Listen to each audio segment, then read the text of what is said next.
Everyone, welcome to my channel. तो बिना किसी देरी के शुरू कर दे इस ड्रामा का हिंदी एक्सप्लेनेशन का एपिसोड 3। एपिसोड के स्टार्टिंग में हम देखते हैं कि अब जब इन दोनों के बीच में कंपटीशन हो ही चुका था तो जाओमान को उसके रूम को क्लीन करना पड़ा, क्योंकि उसने उसकी हेल्प जो की थी और जाओमान करना तो नहीं चाहती थी, फिर भी उसके लिए उसे रूम साफ करना पड़ा। और लिनचान तो उसको ऐसे ऑर्डर दे रहा था जैसे कि वो उसकी मेड हो और हर जगह की सफाई कर रहा था, और फिर बीच में ही खड़ा होकर उसे रोक देता है और फिर अपना सूटकेस दूर कर देता है। जबकि जाओमान को तो लगता है कि वो शायद उसकी हेल्प करने वाला है, जबकि वो तो खड़ा होकर बॉसी एटीट्यूड के साथ उसको ऑर्डर्स देता रहा कि यहाँ की सफाई करो, यहाँ की सफाई करो, ये चीज़ बाहर निकालो, वो चीज़ बाहर निकालो। और जाओमान को तो इस पे बहुत ही ज़्यादा गुस्सा आ रहा था कि एक तो हमने इसको यहाँ पे रहने की जगह भी दी है और ऊपर से इसका बॉसी एटीट्यूड तो देखो, और ऑप्शन तो उसके पास भी कुछ नहीं था। इसलिए लिनचान के कहने पर सब कुछ बाहर निकालने लगी। एंड देन उसको वो कंबल भी चेंज करने के लिए कहता है कि ये कंबल बहुत ही ज़्यादा पुराना हो चुका है, क्योंकि ये बहुत ही ज़्यादा गंदा और बहुत ही ज़्यादा पुराना हो चुका है। जिस पे तो जाओमान को बहुत ही ज़्यादा गुस्सा आ जाता है कि तुम क्यों चाहते हो कि मैं तुम्हारे लिए सब कुछ चेंज कर दूँ, आखिर इसमें प्रॉब्लम ही क्या है। इस पे वो बोलता है कि तुम खुद ही देख लो कि ये डस्ट से भरा पड़ा है, जिस पे तो जाओमान को बहुत ही तेज की गुस्सा आ रहा था,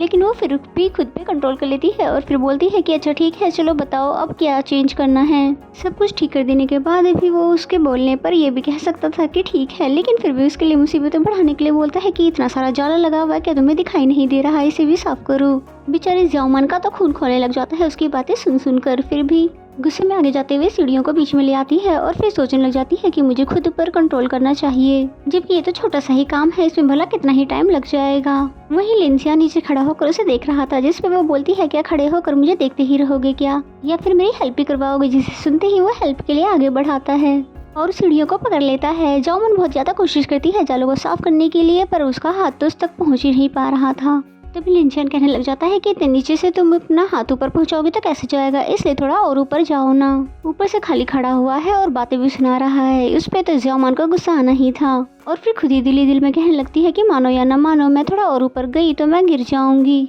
वो भी तुम्हारे ऊपर, ताकि तुम्हें अच्छा खासा सबक मिल जाए। और फिर वो ऊपर की तरफ बढ़ने लग जाती है और बिना देखे ही वो लिनचान के हाथ पर अपना पैर रख देती है और अपना हाथ छुड़ाने के चक्कर में वो पूरी सीढ़ी को ही हिला देता है, जिसके चक्कर में जाओमान उसके ऊपर ही आकर गिर जाती है। और जब वो उसके ऊपर गिर जाती है तो ये सिचुएशन थोड़ा रोमांटिक सा हो जाता है, जबकि दिल ही दिल में जाओमान सोच रही थी कि मैं तो ऐसा ही सोच रही थी, लेकिन फिर ऑकवर्ड फील करने लगती है। जबकि लिनचान तो सोच रहा था कि लड़की ने जानबूझकर मुझसे बदला लेने के लिए ऐसा किया होगा। और तभी वहाँ पर जाओमान की मदर भी आ जाती है, ये पूछते हुए कि बेटा जाओमान, तुम्हें किसी चीज की जरूरत नहीं है। पर उन दोनों को इतना ज्यादा करीब देखकर उनको लगता है कि शायद मैं गलत टाइम पर आ गई हूँ। तुरंत ही बाहर जाने लग जाती है, ये बोलते हुए कि मुझे नहीं लगता कि तुम दोनों को किसी और चीज की जरूरत होगी, और जाते वक्त डोर को भी क्लोज कर देती है। एंड देन इन दोनों ने पूरे घर की सफाई कर दी थी। और फिर दोनों जब बाहर आ जाते हैं तो जाओमान देखती है कि उसको इचिंग हो रहा है और फिर देखने लग जाती है कि उसको इसके अलावा भी कहीं और भी इचिंग हो रही है क्या, पर उसको तो पूरी बॉडी में ही इचिंग हो रही थी। जिसपे फिर वो अपने रूम में उसको लेकर आ जाती है मेडिसिन लगाने के लिए और कहती है कि तुम्हें जरूर डस्ट से एलर्जी होगी, वरना तो ये सब मेरे साथ नहीं हुआ। और उसके कमरे में एसी लगा हुआ देखकर लिनचान पूछता है कि पूरे घर को छोड़कर तुम्हारे कमरे में एसी क्यों लगा हुआ है। इसमें उसने बताया क्योंकि मुझे विंडो को ओपन करके छोड़ना पसंद नहीं है, जबकि मेरे पेरेंट्स तो विंडोज को ओपन करके सोते हैं। जिस पे लिनचान ने बोला कि क्या प्लीज तुम मेरे रूम में भी एक एसी लगवा दोगी। इस पे तो वो आंखें दिखाने लग जाती है कि वो मिस्टर, तुम यहाँ पर सिर्फ कुछ टाइम के लिए रहने के लिए आए हो, पूरी जिंदगी के लिए नहीं। तुम तो शुक्र मनाओ कि तुम्हें रहने के लिए जगह जो मिल गई है। एंड देन जाओमान उसके मेडिसिन अप्लाई करने लगी जिस जगह पर उसे इचिंग हो रही थी, और जितने प्यार से वो उस जगह पे मेडिसिन अप्लाई कर रही थी, वो मन ही मन में सोचने लग जाता है कि जितनी जेंटली तुम ये अप्लाई कर रही हो मेडिसिन, काश तुम्हारी जुबान भी उतनी जेंटल होती। और अभी वो सिर चीर रहा था कि तभी जाओमान बोलती है कि अगर तुम अपनी शर्ट नहीं उतारोगे तो मैं बाकी की मेडिसिन कैसे लगाऊंगी। इस पे तो बेचारा सोचने लग जाता है कि तुम सिर्फ रूड ही रह सकती हो, जेंटल नहीं हो सकती। वो उसके कहने पे शर्ट तो उतार देता है, लेकिन उसे जाओमान से बहुत ज्यादा शर्म आ रही थी, इसलिए कहता है कि रहने दो, यहाँ पर लगाने की जरूरत नहीं है। और जाओमान भी समझ जाती है कि वो ऐसा क्यों कह रहा है, इसलिए बोलती है ठीक है, मैं आंखें बंद कर लेती हूँ, क्योंकि मेडिसिन लगाना बहुत ही ज्यादा जरूरी है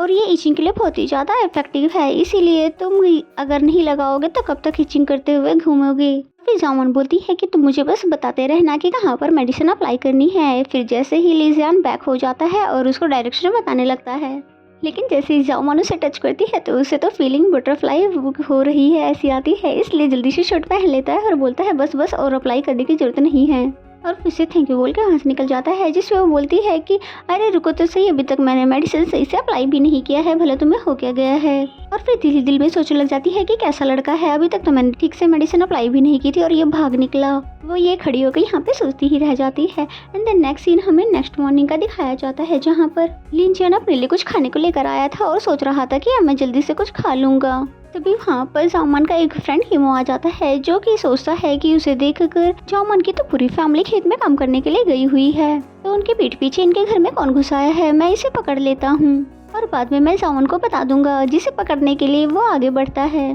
बेचारा लिन जियान तो अभी खाने के बारे में सोच ही रहा था कि तभी उसने उसे पकड़ लिया। लेकिन थोड़ी देर बाद का दिखाया जाता है कि ईमो ही पल के पकड़ा गया था और यहाँ पर ये दोनों ही एक दूसरे को चोर समझ रहे थे। लिन जियान पूछने लगा कि तुम कौन हो और तुम घर में कैसे घुस आए और मुझ पर अटैक करने की कोशिश भी कैसे की तुमने, जिसपे ईमो ने बोला कि तुम चोर हो ना, तुम यहाँ पर खाना चुरा रहे थे, मैं तुम्हें नहीं छोड़ूंगा और तुम्हें पूरे गांव के सामने ले आऊंगा। और किसी भी तरह से हाथ छुड़ा कर उसे पंच करने ही वाला था कि तभी वहाँ पर जाओमान भी पहुँच जाती है और बोलती है कि रुक जाओ, तुम क्या करने वाले थे, जिसपे वो बोलता है कि जाओमान अच्छा हुआ तुम सही टाइम पर पहुँच आई हो, तुम्हारे घर में देखो चोर घुसा आया था और ये खाना चुरा रहा था। लिन जियान और जाओमान दोनों ही एम्बैरेस हो जाते हैं, भला मैं इसे कैसे बताऊं कि मैं कोई चोर और नहीं बल्कि इस घर का दामाद हूँ। और फिर जाओमान नजरें चुराते हुए उसको बता ही देती है कि ये कोई चोर और नहीं बल्कि मेरा फियोंसी है, जिसे सुनकर तो ईमो बिल्कुल हैरान हो जाता है और फिर पूछने लग जाता तुम्हारा फियोंसी, ये कब हुआ और तुमने इसे अपना फियोंसी बना कैसे लिया, जिसपे जाओमान ने बोला कि ये तो बहुत ही लंबी कहानी है, कभी और मैं तुम्हें सुनाऊंगी।